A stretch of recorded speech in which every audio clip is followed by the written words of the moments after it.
देश भर में 1 अगस्त से अनलॉक 3 लागू हो गया है। इसी बीच लोगों की फिटनेस पर काम करने वाले जिम अभी भी बंद है, जिसमें जिम संचालकों में मायूसी देखने को मिल रही है। इसी बीच ये खबर आ रही है कि 5 अगस्त सरकार जिम को लेकर कुछ गाइडलाइन जारी कर सकती है, जिसके बाद एक बार फिर से जिम संचालकों की उम्मीद की किरण नजर आई है। देश भर में कोरोना वायरस के कारण हुए लॉकडाउन को समाप्त करके अनलॉक लागू कर दिया गया है। 1 अगस्त से देश भर में अनलॉक 3 लागू कर दिया गया। अनलॉक 3 में लगभग सभी तरह की पाबंदी को हटा लिया गया है। हालांकि दिल्ली में लगने वाले साप्ताहिक बाजारों को अभी भी छूट नहीं दी गई है। इसी बीच दिल्ली में लोगों की फिटनेस पर काम कर रहे जिम को पिछले लगभग 4 महीने से बंद पड़े हैं। इस बार उसे भी खोलने की संभावना चल रही है। सूत्रों की माने तो 5 अगस्त में दिल्ली में पिछले कई महीने से बंद पड़े जिम भी खोले जा सकते हैं। इस खबर के बाद से ही जिम संचालकों को एक आशा की किरण नजर आई है।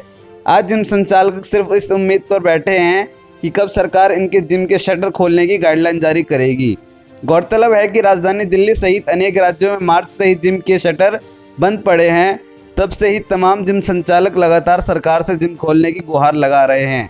देश भर में लॉकडाउन को समाप्त कर अनलॉक की प्रक्रिया शुरू हुई और अनलॉक 1 फिर अनलॉक 2 लागू हुआ और हर बार तमाम जिम संचालक सिर्फ इसी उम्मीद पर बैठे रहे कि सरकार इनके लिए भी कुछ राहत देने की बात करेगी, लेकिन हर बार जिम संचालकों को केवल निराशा ही हाथ लगी। अब जबकि देश भर में अनलॉक 3 लागू हो गया है, तो एक बार फिर से ये खबरें आ रही है कि 5 अगस्त से एक बार फिर से जिम के शटर खुल जाएंगे। अगर इन खबरों पर सरकार अपनी मुहर लगा देती है तो निश्चित ही जिम संचालकों के लिए यह किसी बड़ी खुशी से कम नहीं। ऐसे में तमाम जिम संचालक केवल यही आस लगाए बैठे हैं कि इस बार सरकार जरूर उनकी फरियाद सुनेगी। अब तमाम जिम संचालक सिर्फ इसी उम्मीद पर बैठे हैं कि सरकार जल्द से जल्द उनके लिए कोई गाइडलाइन जारी करेगी ताकि एक बार फिर से जिम के शटर खोले जा सके। क्या नाम है सर आपका? रुद्र सोलंकी। रुद्र जी, जिस तरीके से 1 अगस्त से अनलॉक 3 लागू हो रहा है, लगभग सारी चीज़ें खोल दी जा रही है और जो पिछले काफ़ी समय से बंद पड़े हैं जिम, उनको भी खोलने की बात चल रही है। तो अगर ये फैसला लागू होता है तो इसको आप किस नज़रिए से लेते हैं, कैसे देखते हैं? सर 1 तारीख से जो चालू तो हो रहे हैं जिम, ठीक है, सबका काम चलना चाहिए। जैसे कि सारी इंडस्ट्रीज़ इंडिया में और दिल्ली में अभी सेटअप है अपना, तो फिलहाल हम दिल्ली की ही बात करेंगे। सारे काम सबके स्टार्ट हो चुके हैं। सिर्फ एक फिटनेस इंडस्ट्री ऐसी हो गई जो सबसे पीछे अभी चल रही है, और एक फिटनेस इंडस्ट्री से आप एक छोटा सा एक ये अपना मान के चलते हैं कि एक जिम में ना करते हुए भी 5 से 6 एम्प्लॉयज़ एक एम्प्लॉयमेंट रखते हैं, तो एक जिम से कितने लोगों को रोज़गार होता है, कितने लोगों का घर चल रहा होता है। दूसरी बात, अब एक जिम बंद होने से कितने लोग अनएम्प्लॉयड होंगे। इसका दूसरा फेस ये निकलता है कि कितनी चोरी चकारी और कितना क्राइम बढ़ सकता है, क्योंकि लास्ट में एट द एंड बंदा भूखा मरता हुआ क्या नहीं करेगा। ठीक है सर।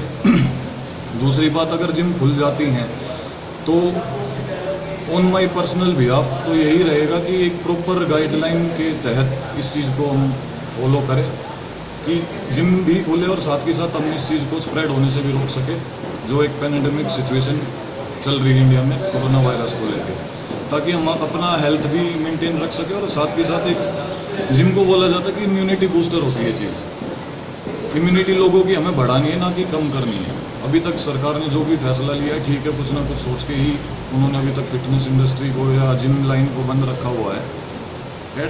अब खुल जाती हैं तो एक प्रॉपर गाइडलाइंस के तहत ही खुले और सब लोगों का सोचते हुए एक लिमिटेड अमाउंट ऑफ टाइम और लिमिटेड मेंबरशिप एक टाइम स्लॉट्स में खुल जाए तो बहुत बेटर होगा, ताकि जो जिम ओनर्स हैं या ट्रेनर्स हैं उनका भी एक रोज़गार जो है दोबारा स्टार्ट हो सके। सर, पिछले काफ़ी समय से दिल्ली के सभी जिम संचालकों की ये मांग भी थी दिल्ली सरकार से कि भाई हम फिटनेस बनाने का काम करते हैं तो ये खोला जाए, इससे कहीं ना कहीं इम्यूनिटी पावर बढ़ती भी है। और अब सरकार इस पर कुछ सोच विचार करिए, तो सरकार को किस तरीके से आप धन्यवाद करेंगे अगर ये फैसला लागू होता है तो? सरकार को सर धन्यवाद करना तो बहुत ज़रूरी होगा, क्योंकि बिना गवर्नमेंट रूल रेगुलेशंस के हम जिम ही नहीं कोई भी काम नहीं कर सकते। इसमें हमारी एक पर्सनल सेफ्टी भी रहती है और दूसरी बात, एक काम करने के लिए रूल्स फॉलो भी किए जा सकते हैं। अगर रूल रेगुलेशंस नहीं होंगे तो इस चीज़ का एक बहुत डिज़ास्टर फेस भी निकला जा सकता है। अगर जिम की बात करें तो ये एक ग्रुप एक्टिविटी होती है, कोई और काम होता है तो हम उसमें क्या करते हैं कि सोशल डिस्टेंसिंग मेंटेन की जा सकती है, लेकिन जिम लाइन ऐसी है, कोई एक बंदा एक मशीन को यूज़ करता है तो हम उसको कहीं एक हद तक ही कंट्रोल कर सकते कि दूसरा बंदा उस चीज़ के कॉन्टैक्ट में ना आए। तो हम इसका सॉल्यूशन तो यही निकाल सकते कि एक प्रॉपर उन सब लोगों की टेस्टिंग करवाई जाए पहले, जो हमारे क्लाइंट्स दोबारा शुरू कर रहे हैं हम लोगों के साथ। जो लोग पॉजिटिव हैं उनको थोड़ा टाइम दे के, ताकि वो अपना वापस से रिकवर हो सके, उसके बाद बुलाया जाए। दूसरी चीज़, जहाँ भी एक सैनिटाइज़र जो हम लोग यूज़ करते हैं वो प्रोवाइड किए जाए with additional cost. Additional cost इसलिए क्योंकि जिम संचालक जो हैं, जो जिम ओनर्स हैं, वो पहले इतने लॉस में चल रहे हैं, रेंट भी पे करना है, सैलरी भी देनी है, सब कुछ, इलेक्ट्रिसिटी बिल भी है, और उसके बाद सडनली अब जिन लोगों ने अपनी प्रीपेड फीस पे कर रखी है, वो लोग भी यही चाहेंगे कि आगे हम एडिशनल फीस ना दे के हमारी जो पहले से फ़ीस चल रही है उसी फीस में हम ज्वाइन करें। लेकिन ये फेस थोड़ा सा दोनों लोगों के लिए हार्ड है, दोनों फेसेस के लिए, कस्टमर के लिए भी और जो जिम ओनर्स हैं उनके लिए भी।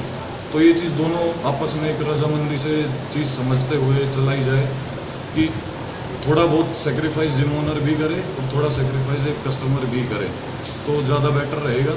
और बात रहती कि गवर्नमेंट को कैसे इसका एक थैंकफुल एप्रिसिएशन दिया जाए, तो यही होगा कि जैसे बाकी सारी इंडस्ट्रीज़ के बारे में सोचा गया है, वैसे ही हमारी इंडस्ट्री को भी ले और सभी लोगों का सोचते हुए इस चीज़ को भी हम शुरू कर सकें। ठीक, धन्यवाद।